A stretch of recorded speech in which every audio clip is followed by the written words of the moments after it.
걱정할 거 없다. 지금 일어설 수 없으면 일어서려 하지 않아도 된다. 더 주저앉아 있어도 된다. 꺾였을 때는 더 걸으면 안 될 만한 이유가 있는 거다. 그걸 인정해 줘야 한다. 충분히 쉬고 나면 저절로 걷게 된다. 당신은 원래 스스로의 다리로 걸었던 사람이다. 그걸 잊지 않는 게 중요하다.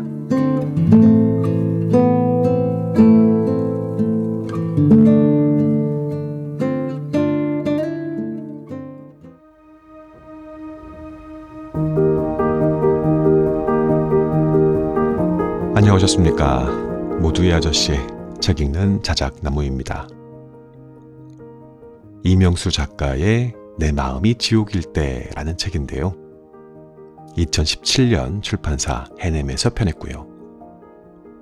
살면서 마음속에 지옥 하나 두 개는 누구나 있죠. 말해 뭐합니까? 어떤 날은요, 혹시 내가 전생에 잘못을 엄청 많이 해서 지금 지옥에 와 있는 거 아니야? 하는 생각을 할 때도 있어요. 나만 그래요? 어느 시인이 이렇게 말을 했다고 합니다. 가진 자와 강자의 손을 들어주는 것이 역사라면 못 가진 자와 약자의 손을 들어주는 것이 문학이라고요. 시인은 그 말 끝에 자신의 시가 소외된 사람에게 뜨끈한 밥 한 공기가 되지는 못해도 그들이 기억하는 눈물 한 방울은 될 수 있으리라고요. 작가는 심리기획자로서 치유가 필요했던 수많은 현장에서 벼락 같은 고통에 빠진 사람들과 긴 시간을 함께 해왔다고 합니다. 그러나 재난 현장에서의 사람들 뿐일까요? 실상 일상에서도 마음속 지옥 때문에 어쩌지 못하는 분들 때문에 많이 안타까웠다고 해요. 심리치료사로서 답답한 고통의 미로를 빠져나가기 위한 핵심 열쇠로 시를 선택했고요. 그 시로서 책을 꾸렸습니다. 오랫동안 수만 편의 시를 읽어온 저자는 시야말로 공감과 통찰, 눈물과 아름다움으로 아픈 마음들을 다독이는 부작용 없는 치유제임을 확신했다고 합니다. 그가 애독하는 수천 편의 시 중에서 82편을 고르고요. 각 시마다 공감하고 힘이 되는 메시지를 곁들여서 책을 구성했습니다. 저작권 문제 때문에 오늘 작가가 골랐던 시들을 제가 읽어드리지는 못해요. 대신 16개 마음속 지옥에 대한 챕터마다 첫 장에 있었던 작가의 에세이 중에서 몇 개를 들려드릴까 합니다. 저자가 선별한 시들도 각각의 시에 딸린 작가의 해석과 감상도 정말 좋았습니다. 혹시 기회가 되신다면 꼭 읽어보시기를 바라고요. 자꾸만 무릎 꿇게 하는 세상에서 상처받은 여러분들이라면 어쩌면 이 책이 다시 스스로 걸어갈 수 있도록 하는 버팀목이 되지 않을까 작은 기대를 가져봅니다.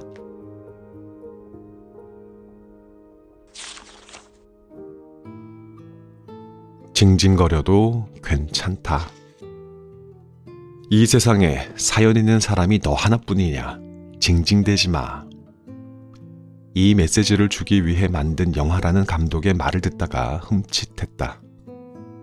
더 젊은 시절엔 내 생각과 똑같다며 박수쳤는데 이젠 그러지를 못하겠다. 외려 그 말들이 폭력적으로 느끼기까지 한다. 그동안 내가 징징이라고 규정했던 것들은 내 나름의 기준일 뿐이었다. 자의적이다. 상대방 입장에서 개별적 사연을 고려하지 않은 그런 말들은 여지없이 가혹했을 것이다. 홍상수 영화에 등장하는 이른바 찌질남들을 가오 떨어진다며 얕잡아 보는 사내들 많이 봤다. 예전엔 나도 그랬을 것이다. 징징거리는 건 어른스럽지 못한 거, 못난 짓, 계집애 같은 짓, 미숙한 거, 심지어 나쁜 거라는 선입견에 뿌리는 오래고 질기다. 틀렸다. 징징거린다는 건 자신의 약함이나 감정의 표출이다. 여기 너무 아파, 힘들어, 슬퍼, 속상해, 그걸 입 밖으로 내는 게 무슨 문제인가? 각자의 사연이 있으면 그만큼 토로하면 된다. 징징거리는 소리가 많다고 그것 때문에 세상이 시끄러워지지도 칙칙해지지도 않는다. 사람들마다 제각각 똥 누는 소리가 시끄럽다고 내 똥을 참을 수는 없다. 심한 몸살을 앓을 때 신음소리라도 내지 못하면 더 아프다. 성한 사람 눈에는 끙끙 신음소리가 우습거나 징징 엄살로 보일 수도 있지만 소리를 내면 확실히 덜 아프다. 감기 몸살로 사람이 죽지는 않지만 신혈에 들떠 혼몽한 상태로 있다 보면 죽을 것처럼 괴롭다. 아프다. 덜 아프게 하는 방법이 있는데 괜히 참을 이유가 있나? 없다. 감정 토로는 고름을 빼내는 과정. 내 마음이 지옥일 만큼 상처를 입었을 때 그 상처는 고름과 같다. 감정 토로는 고름을 빼내는 과정이다. 그래서 토로만 해도 감정의 압이 떨어진다. 고름이 오래된다고 살이 되지 않는다. 고름을 빼내야 정상적인 세포가 복원되기 시작한다. 징징거림은 남들 보기엔 엄살이지만 대개는 압력이 꽉 찬 압력밥솥에 압력추를 젖히는 일이다. 그래야 밥도 제대로 되고 폭발하지도 않는다. 남의 징징거림을 견디는 일은 솔직히 피곤하다. 하지만 그게 누군가의 감정의 압력을 빼내는 과정이라 생각하면 견딜만하다. 심한 몸살 감기에 시달리는 사람의 신음 같은 거라 생각하면 찬 물수건을 대주고 싶어질 수도 있다. 그러면 내가 징징거릴 때 누군가도 나를 타박하지 않고 받아준다. 윈윈의 법칙이란 그런 것이다. 징징거릴 수 있으면 결정적 지옥은 늘 대기 상태로만 있다.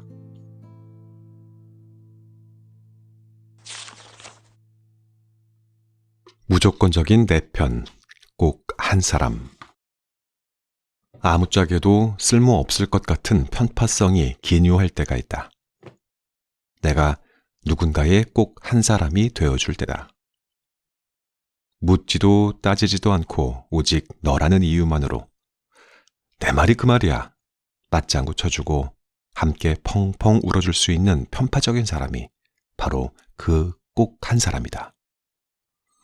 속세에서는 엄마, 친구, 연인, 스승, 동지라는 이름으로 존재하는 공감의 동지다. 생명과 평화의 교신자다. 하지만 누군가의 꼭 한 사람이 되어주는 일은 생각보다 쉽지 않다.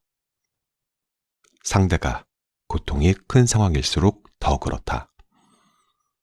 이렇게 무조건 지지하는 게 옳은지 몸에 좋은 약이 쓴 법이라는데 냉정하게 올바른 말을 제대로 해주는 게 더 도움이 되지는 않을지. 이러다 그가 내게 지속적으로 과도하게 의존하면 감당할 수 있을지.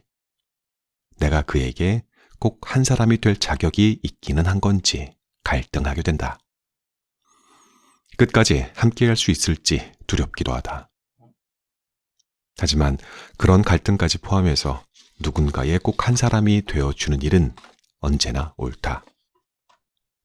국민 행복지수가 가장 높은 나라 부탄에서는 필요하다와 원하다가 같은 단어다.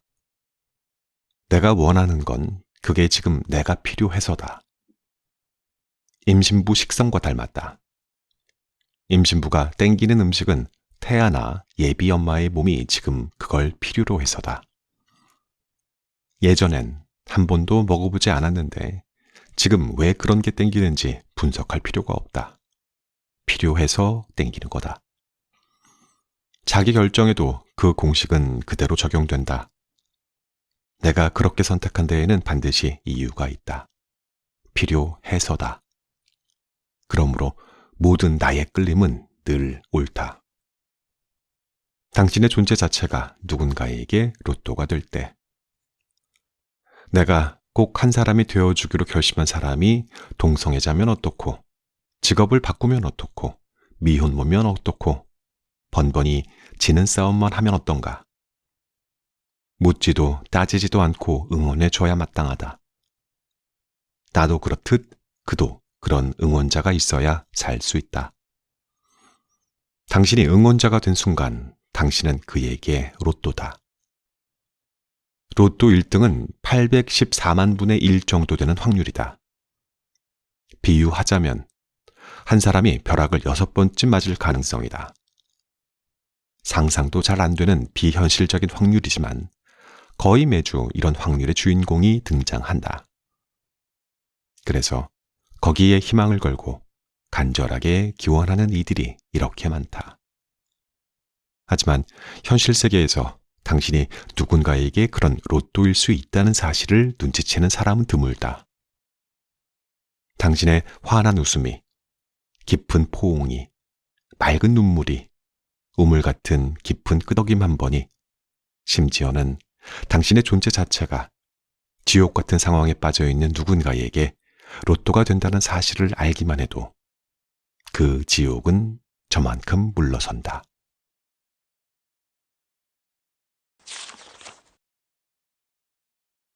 나는 원래 스스로 걸었던 사람이다. 한적한 식당, 아이에게서 눈을 떼지 못했다. 이제 서너 살이나 됐을까? 여자아이는 조용하게 자주 웃었다. 7명의 어른들이 꽃이 만발한 성곽처럼 아이를 둘러싸고 앉아 그런 웃음을 유도해냈다. 외할아버지, 고모, 이모 등이 뒤섞인 그들은 아이에 대한 애정을 스스럼 없이 표현했다.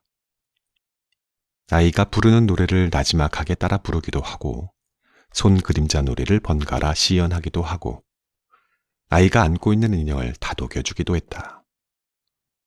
아이도 당연한 듯 그 사랑을 편안하게 받아들였다. 나중에 아이의 엄마가 합류했을 때에야 그 자리에 엄마가 없었다는 사실을 알았을 정도로 아이는 다 가진 듯 유쾌해 보였다. 저렇게 사랑받고 자라면 치유고 뭐고 아무것도 필요 없겠구나. 충분히 사랑받으면 철갑옷도 생기고 셀프 치유가 가능한 내공도 저절로 생긴다. 아이 한 명을 키울 때에만 온 마을의 힘이 필요한 게 아니다. 모든 인간은 온 마을에서 충분히 사랑받으며 살아야 마땅한 존재다. 그래야 사라지는데 현실은 거의 반대다. 상처의 칼날이 보탄처럼 쏟아지는 속에 서 있다. 나는 본래 절대적으로 괜찮은 존재. 살다 보면 어깨 위에 산 전체를 걸머쥐는 고통과 벼락처럼 마주할 때가 있다. 사랑하는 사람을 잃고 믿었던 관계가 깨지고 곤두박질하듯 무일푼 신세가 된다. 당혹스럽기도 하고 힘에 겨워 무릎이 꺾여 넘어진다. 그럴 때 사람들의 반응은 거의 같다. 일어나는 방법을 잊었다는 것이다. 어떻게 해야 다시 일어나고 어떻게 걸을 수 있는지 알고 싶어 한다. 살고 싶어서다. 트라우마 현장 경험이 누구보다 많은 치유자 정혜신의 처방은 간명하다. 걱정할 거 없다. 지금 일어설 수 없으면 일어서려 하지 않아도 된다. 더 주저앉아 있어도 된다. 꺾였을 때는 더 걸으면 안 될 만한 이유가 있는 거다. 그걸 인정해 줘야 한다. 충분히 쉬고 나면 저절로 걷게 된다. 당신은 원래 스스로의 다리로 걸었던 사람이다. 그걸 잊지 않는 게 중요하다. 다리가 부러졌을 때 깁스도 없이 정신력만 앞세워 걷겠다고 일어서면 근육과 신경, 혈관이 다 파열돼 다리를 절단할 수도 있다. 뼈가 붙으면 그때부터 일어서서 걷는 연습을 시작하면 된다. 모든 인간의 어린 시절, 나는 온전한 나, 치유적으로 건강한 나의 원형이다. 나는 본래 그렇게 사랑스런, 사랑받아 마땅한 혹은 사랑받았던 사람이다. 절대적으로 괜찮은 존재였다. 그런 확인은 어마어마한 안정감을 준다. 그 안정감으로 어떤 상처에도 견딜 수 있다. 지옥을 빠져나갈 수 있는 힘은 외부에서 다른 힘을 빌려와 가능한 것이 아니다. 온전하게 사랑받았던 나의 원형을 훼손하는 여러 방해물들을 하나씩 걷어내다 보면 저절로 된다. 본래 나는 내 두 다리로 걸었던 사람이다. 그것만 잊지 않으면 지옥을 빠져나간다.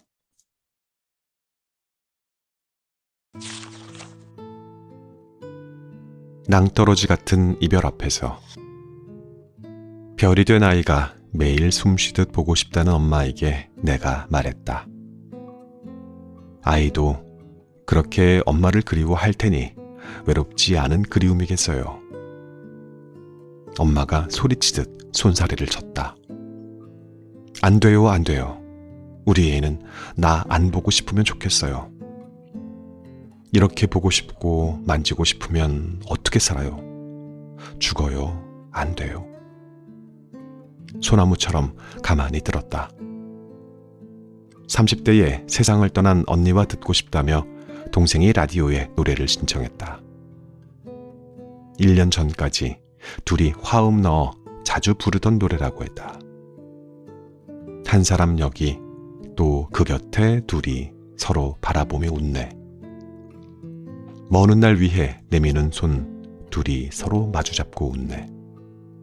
양이흔 한 사람. 둘이 어디쯤에서 화음을 넣고 어떻게 주고받았을지가 그려졌다. 얼마나 보고 싶을까? 단지 허밍으로 따라 불렀을 뿐인데 목이 잠겼다. 어린 시절 느닷없이 사고로 아버지를 잃은 어떤 시인이 이렇게 물었다. 육지 없는 바다를 떠도는 외로움을 혹시 아세요? 대답 못하고 막막했다. 사랑하는 사람과의 영원한 이별은 지옥의 고통을 안긴다. 예외 없다. 어느 영화 대사처럼 죽음은 생명이 끝나는 것이지 관계가 끝나는 것은 아니다. 계속 이어져 있다. 사고로 다리나 손을 절단한 사람은 한동안 잘려나간 손가락 발가락이 아프다고 소리를 지른다. 실제 부위가 없으나 있는 것처럼 느끼는 증상, 환상통이다. 이별 과정에서도 환상통은 똑같이 나타난다. 더 오래 간다. 그이는 원래 내 몸과 하나인 듯한 사람이었다. 내 몸의 일부였다. 그게 떨어져 나갔다. 신체의 일부가 없어진 채 평생을 살아가게 된 거다. 눈에 보이지 않아서 그렇지 평생 절뚝거리며 살아야 한다. 그렇게 살 수밖에 없다. 내가 유난을 떨거나 심약해서 그런 게 아니다. 그게 정상이다. 사랑하는 사람과 급작스러운 이별을 경험한 이들은 자신의 가슴 속에 돌무덤을 쌓는다. 그게 마지막인 줄 알았더라면 세상 누구도 그걸 미리 알 수는 없다. 그러니 주홍글 씨처럼 자기 처벌을 되풀이하는 일은 무의미하다. 누구보다 말 못하는 상처가 많고 그래서 누구보다 다독임이 필요한 사람은 바로 그런 상황 속의 당신이다. 그때 받아야 할 것은 자기 처벌이 아니라 위로다.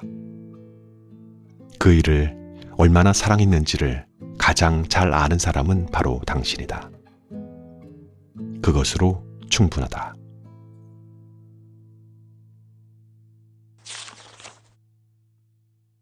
상상 속에서는 어떤 증오도 무죄. 하도 이를 악물어서 턱관절에 이상이 생겼고 아침에 눈을 뜨면 자기도 모르게 그 사람 욕부터 나온다고 했다.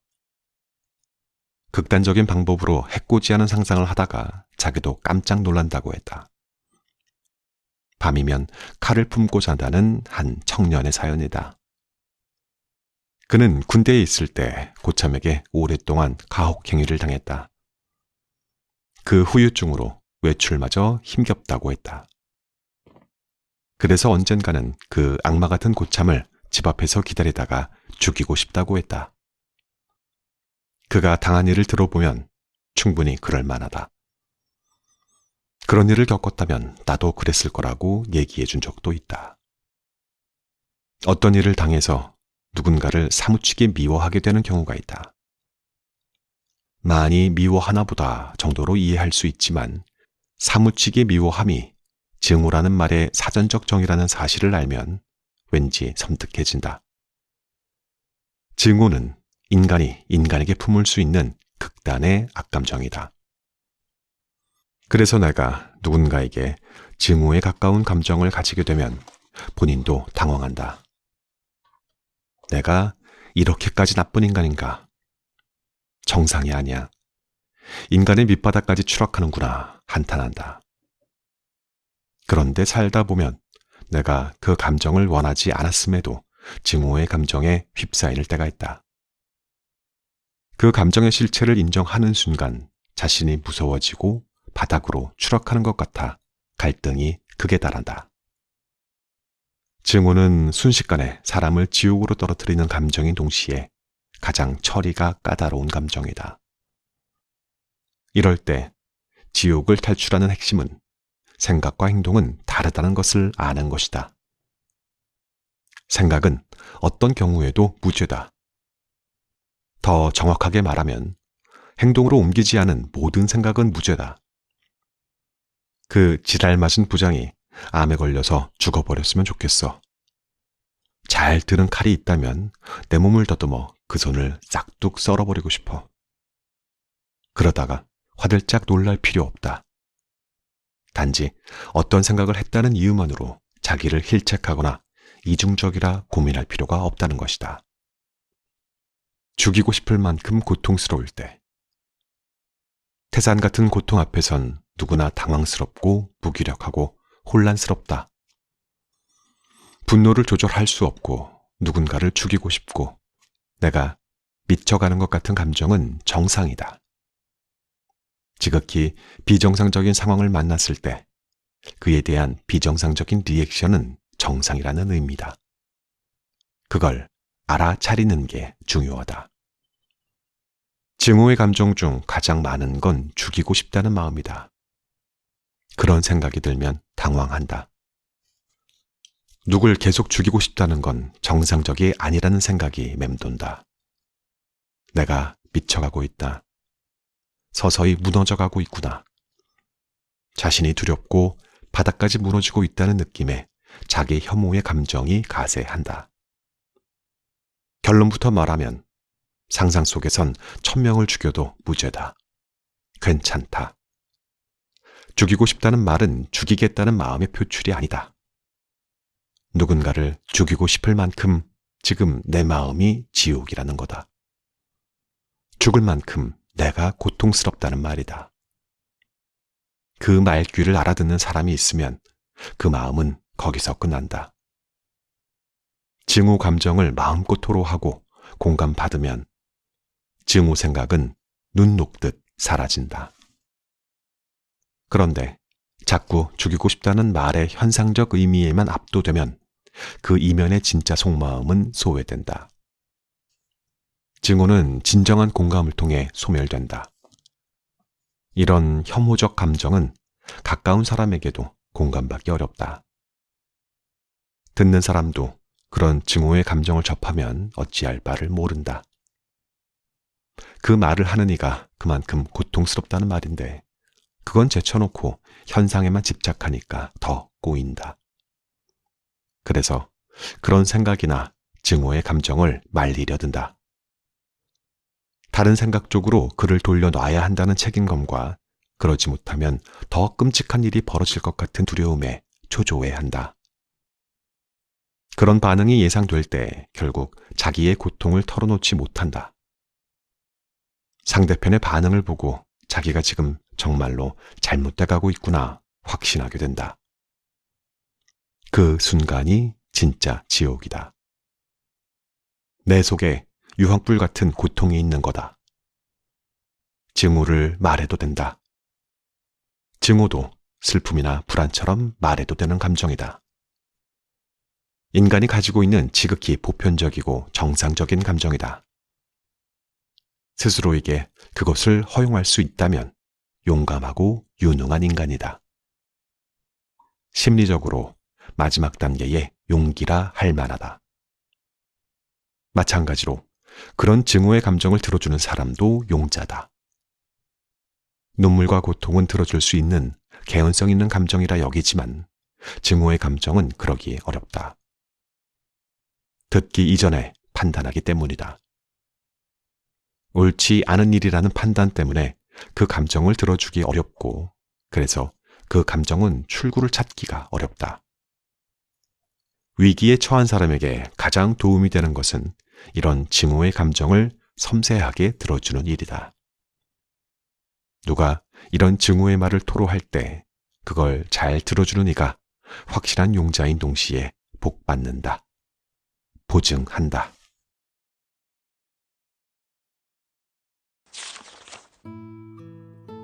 나만 그런 게 아니구나. 걸핏하면 내가 해봐서 아는데를 남발하던 전직 대통령이 있었다. 눈물 흘리는 이에게 그런 말들은 상처를 깊게 하는 칼의 말이다. 그런데 그런 밉상들이 세상에 널렸다. 연인과 헤어져 세상을 하직하고 싶을 만큼 괴로운 이에게 나도 헤어져 봐서 안다. 금방 잊을 거니 유난 떨지 마라 따위의 말들은 표창이다. 군대에서 자살한 청년의 소식을 들으며 우리 군대에 있을 땐 더 심했어. 지금 군대야 보이스카웃 캠핑 정도인데 그걸 못 견디고 죽는 게 말이 되나? 그럼 죽지 않고 제대하는 애들은 다 문제 있는 거야? 따위의 말 같지 않은 말들은 그 자체로 수류탄이다. 신음하는 이에게 너보다 더 안 좋은 조건에 있는 사람들이 많아 따위의 말들은 무지할 뿐더러 폭력적이다. 당사자의 고통에 주목하지 않고 뭉개기 위해 다른 사람의 고통을 영혼 없이 끌어오는 말이어서 그렇다. 당연히 아무 도움이 안 된다. 하지만 늪 같은 고통에 빠져 있을 때 내 고통만큼 혹은 그보다 더한 고통을 겪고 있는 사람을 만나면 안도하게 된다. 저런 사람들도 사는데 그나마 내가 낫구나라는 관망하는 듯한 우월감 때문이 아니다. 깜깜한 밤길을 혼자 걸을 때 강아지라도 한 마리 있다면 덜 무섭다는 동반 효과 차원의 문제도 아니다. 나만 그런 게 아니구나라는 내 고통의 보편성을 깨달아서 그렇다. 무슨 뜻일까?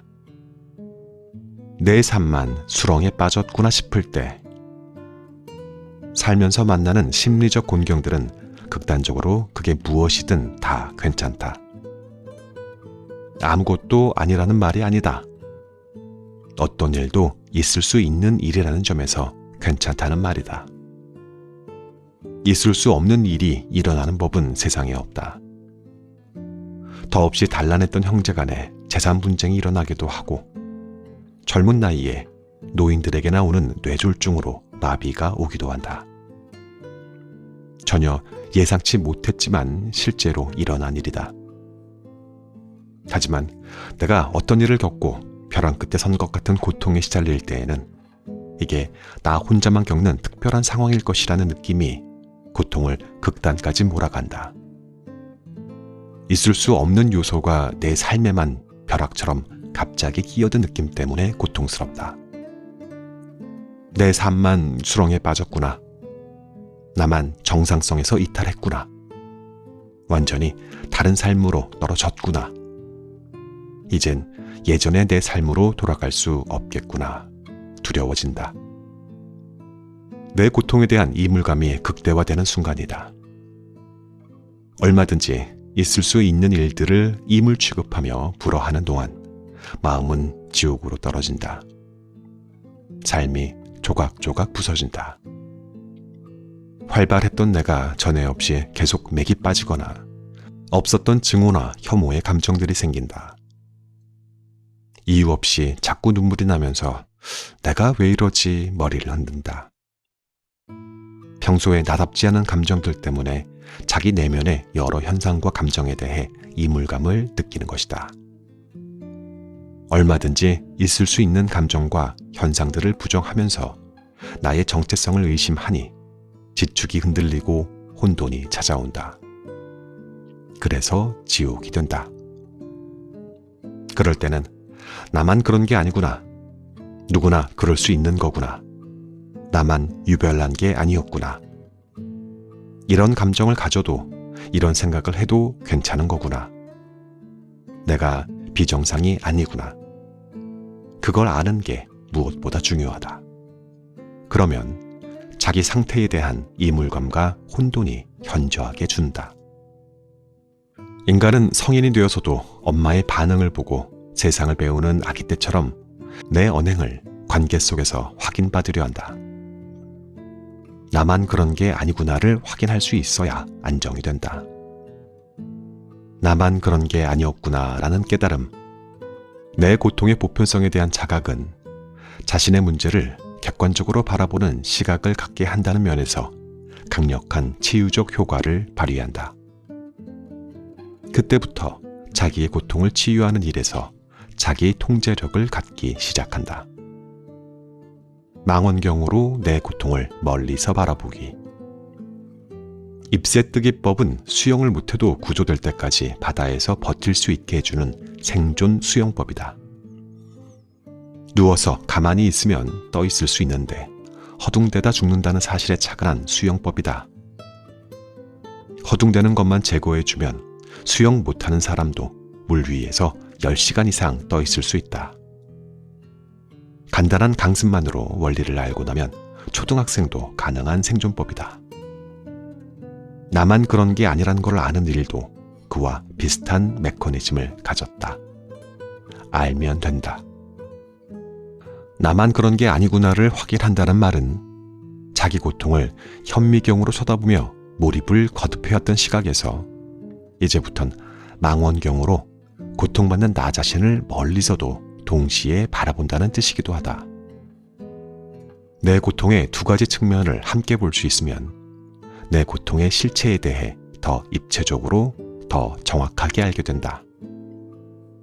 그럴 때 내 고통을 해결하는 주도권이나 해결의 전망을 더 또렷하게 가질 수 있는 것이 당연하다.